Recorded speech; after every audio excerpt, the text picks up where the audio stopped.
Selamat datang di channel Alur Cerita Film Trans 8 Dimensi. Di kesempatan kali ini, Mimin akan membahas alur cerita film yang berjudul Nope. Film ini disutradarai oleh Jordan Peele, dibintangi oleh Keke Palmer, Daniel Kaluuya, Steven Yeun, Brandon Perea, dan nama besar lainnya. Kehidupan kakak beradik, yakni Otis James, OG, dan Amberlynn Haywood, EM, yang sedang dilanda masalah. Ayah mereka meninggal karena suatu kejadian yang gak masuk akal. Demi memecahkan misteri tersebut, mereka pun menyelidiki berbagai hal, mulai dari menelisik kejadian awal ayahnya meninggal hingga mencurigai berbagai hal, termasuk masyarakat sekitar. Karena disibukkan dengan bisnis peternakan peninggalan sang ayah, usaha memecahkan misteri berjalan lambat. Alih-alih berhenti, suatu hari terjadi badai besar yang membuat langit menjadi gelap dan listrik di kediaman mereka pun padam total. Bahkan akibat badai, hewan peternakan keluarga pun berubah perilakunya. Heran dengan apa yang terjadi, tiba-tiba IM dan Uji menatap ke langit sambil memikirkan penyebab dari peristiwa alam itu. Namun siapa sangka, keduanya malah melihat awan misterius yang mereka duga sebagai UFO. Kakak beradik itu pun mencari bukti kehadiran UFO yang mereka lihat. Mereka meminta bantuan tetangga sekitar dan karyawan toko Jupe untuk mengungkap misteri UFO. Pasalnya, kejanggalan yang terjadi akibat peristiwa itu diduga juga menjadi penyebab kematian ayah mereka. Apakah OG dan IM berhasil mengungkap misteri tersebut? Oke guys, langsung saja kita masuk ke alur ceritanya. Bisa digoyang. Lanjut.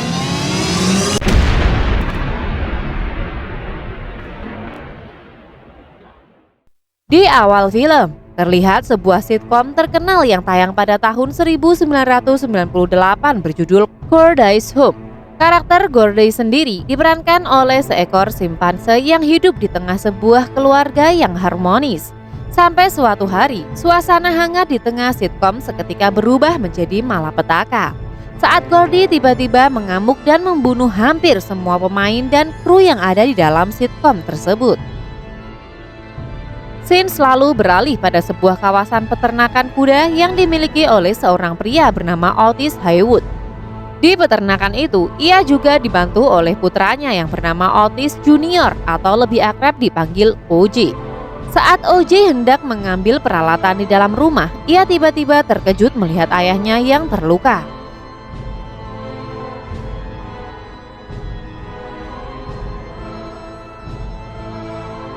Sang ayah diduga terluka dan meninggal dunia akibat terkena logam tajam yang jatuh dari langit dan mengenai kepalanya. Setelah kematian Otis Haywood, kini OJ dan adiknya yang bernama Emerald resmi menjadi pewaris sekaligus penerus usaha peternakan kuda ayah mereka. 6 bulan kemudian, OJ dan Emerald diundang oleh sebuah perusahaan stasiun TV untuk menjadi pawang kuda. Mereka membawa salah satu kuda andalan mereka yang diberi nama Loki. Sejak awal, OJ yang tidak terbiasa dengan keramaian terlihat sangat tidak nyaman dan gugup ketika diwawancarai oleh sang sutradara. Namun untungnya ada Emerald di sana yang siap membantu OJ untuk menjawab beberapa pertanyaan tersebut. Sebelum syuting dimulai, OJ sempat mengingatkan beberapa hal pada para kru agar mereka tidak melakukan sesuatu yang bisa membuat Loki terkejut atau mengamuk. Namun sesaat sebelum syutingnya dimulai, seorang kru tidak sengaja mengarahkan cermin ke arah Loki yang membuatnya mengamuk dan mengacaukan lokasi syuting. Karena terus mengalami kegagalan dan tidak mendapatkan penghasilan apapun, OJ dan Emerald pun terpaksa menjual lagi di sebuah tempat sirkus. Di tempat sirkus itu dipimpin oleh seorang mantan aktor kecil yang dahulu membintangi sitkom Cordyceps Home bernama Ricky Park. Di mana Ricky sendiri sebenarnya adalah satu-satunya pemain sitkom yang selamat dari tragedi pada malam itu. Pada malam harinya, saat OJ dan Emerald sedang membicarakan masalah ekonomi keluarga mereka, seekor kuda di peternakan yang bernama Ghost tiba-tiba membuat keributan. OJ pun auto menghampiri kuda itu, sementara Emerald Cordyceps Home tetap di dalam rumah sambil mendengarkan musik. Saat dihampiri, Ghost tiba-tiba pergi seolah-olah sedang menghindari sesuatu.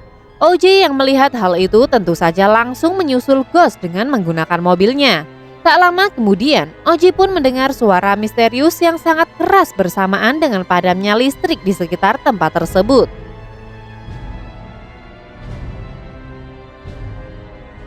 Karena keanehan itu, Oji pun bergegas kembali ke rumah untuk memastikan keselamatan adiknya. Oji kemudian menyampaikan kepada Emerald kalau Ghost sudah menghilang dan ia baru saja melihat sesuatu yang tampak seperti UFO. Melihat kejadian itu, terlintas dalam pikiran mereka bahwa itu adalah sebuah kesempatan untuk mendapatkan uang. Emerald langsung mengajak Oji untuk mendokumentasikan keberadaan UFO tersebut dan menyebarkannya di sosial media mereka. Mereka pun memutuskan untuk membeli 2 kamera CCTV yang kemudian akan dipasangkan di rumah mereka. Keduanya lalu dibantu oleh seorang karyawan toko elektronik bernama Angel untuk memasangkan kedua CCTV tersebut. Saat mengetahui kalau kedua CCTV itu akan digunakan untuk memotret UFO, Angel merasa tertarik sekaligus tidak yakin pada rencana mereka. Karena dia sendiri sebenarnya tidak percaya dengan adanya UFO ataupun alien.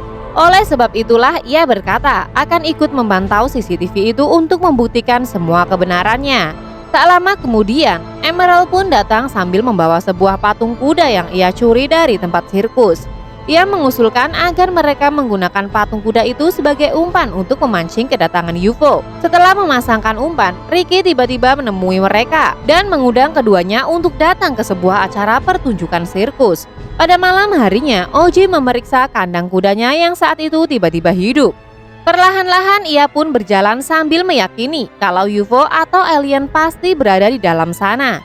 Tak ingin berakhir sia-sia, Oji juga bersiap dengan kamera HP-nya untuk merekam situasi tersebut. Dan ternyata yang ia temui bukanlah UFO ataupun alien, melainkan hanyalah beberapa anak dari sirkus yang balas dendam karena Emerald sudah mencuri patung kuda mereka. Selagi Oji sibuk di kandang, Emerald yang sedang berada di dalam rumah terlihat sedang memeriksa monitor CCTV. Saat ini ia sedang memperhatikan monitor dengan serius. Ia pun terkejut karena kemunculan belalang sembah yang menutupi kamera CCTV-nya. Ditambah lagi, Angel juga menghubungi Emerald dan mengatakan kalau kamera CCTV yang satunya lagi juga tiba-tiba mati. Bertepatan dengan momen itu guys, listrik pun ikut padam disertai dengan sebuah UFO yang akhirnya muncul.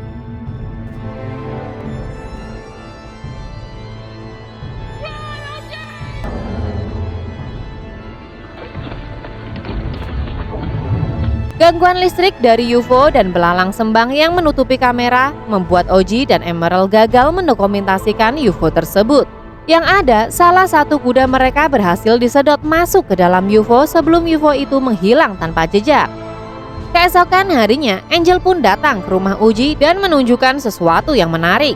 Dari pengamatannya, Angel melihat sebuah gundukan awan yang tidak pernah bergerak sama sekali. Di mana hal itu membuat mereka semakin yakin kalau gundukan awan itu adalah tempat persembunyian UFO. Setelah itu, Emerald menghubungi seorang sinematografer bernama Antols Holst untuk menawarkan kerjasama dalam menangkap gambar UFO. Sama seperti kebanyakan orang, Holst tentu saja berpikir hal itu hanyalah mitos atau khayalan belaka. Yang auto membuat Holst langsung menolak kerjasama tersebut. Karena hari ini bertepatan dengan acara sirkus yang dibuat oleh Ricky, Oji pun memutuskan untuk pergi menonton acara tersebut. Di waktu yang sama, Ricky pun mulai menampilkan pertunjukannya. Tak disangka, ia ternyata juga mengetahui tentang UFO dan tertarik untuk melakukan eksperimen sama seperti Oji dan Emerald. Ia berencana menggunakan Lucky sebagai umpan yang nantinya jika ia berhasil, maka kejadian langka itu juga akan disaksikan oleh semua penonton yang ada di sana. Sesaat setelah Lucky diperlihatkan kepada para penonton, UFO yang ditunggu-tunggu akhirnya datang dan menyedot Ricky serta semua penonton yang ada di sana.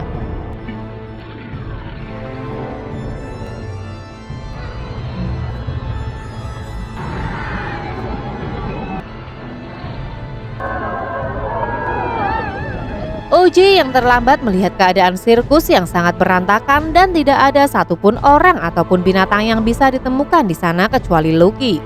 Saat Oji memanggil kudanya itu, UFO itu pun tiba-tiba mendekat dan menyebabkan badai pasir untuk menutupi semuanya yang membuat Oji pingsan.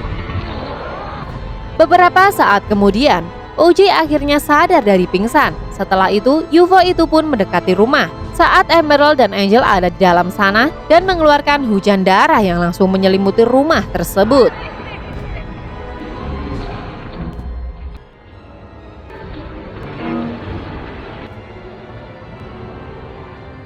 Semua kejadian itu pun disaksikan oleh Oji dari kejauhan. Sampai suatu ketika makhluk itu pun melewatinya dan memuntahkan patung kuda karena patung itu membuat tenggorokannya sakit. Karena Oji ingin menyelamatkan adiknya, ia pun terpaksa harus menjemput Emerald yang masih berada di dalam rumah. Ia pun tiba-tiba teringat akan pesan sang ayah yang mengatakan kalau semua hewan buas tidak akan mengganggu manusia jika mereka tidak melihat ke arah matanya. Karena kejadian itu, untuk sementara waktu Angel mengajak Oji dan Emerald untuk menginap di rumahnya. Dapat disimpulkan kalau makhluk yang mereka pikir adalah UFO ternyata adalah makhluk teritorial pemangsa yang akan memangsa semua makhluk yang ada di bawahnya. Kabar kehebohan yang terjadi di sirkus akhirnya sampai di telinga Holtz. Ia yang awalnya tidak percaya kepada Emerald kini malah menghubunginya dan menyetujui rencana untuk mengambil potret makhluk tersebut. Oji dan yang lainnya pun berkumpul di rumah peternakan kuda. Di sana mereka pun berdiskusi dan merencanakan strategi untuk memotret makhluk misterius itu. Sesuai kesepakatan, Oji akan bertugas sebagai umpan sementara Holtz dan Angel akan bertugas untuk menyiapkan kamera.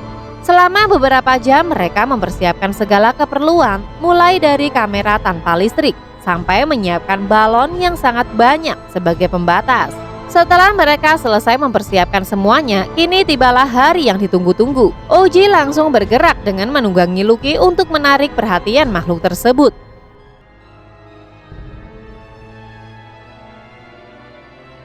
Di tengah aksinya itu, mereka tiba-tiba dikejutkan dengan kedatangan reporter dari stasiun TV yang juga ingin ikut merekam kejadian tersebut. Sayangnya, karena ia menggunakan motor listrik, kekuatan makhluk misterius itu pun membuat motornya mati dan ia pun terpental. Saat Oji ingin membantu reporter itu, makhluk misterius itu pun akhirnya datang. Oji pun berusaha naik ke atas kuda tanpa menatap makhluk itu sedetik pun.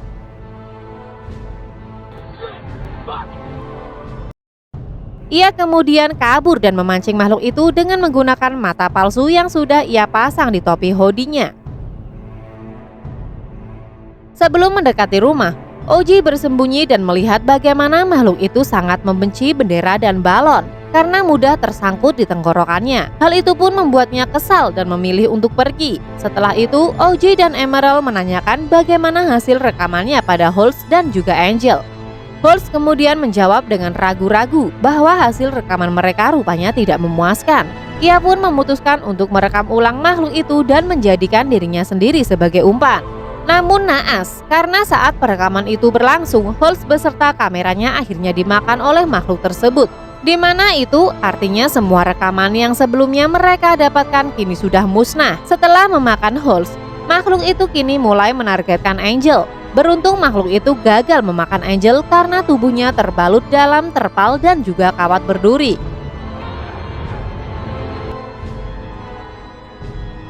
Mereka pun menyaksikan perubahan bentuk makhluk itu yang berubah menjadi jauh lebih besar dan lebih menyeramkan.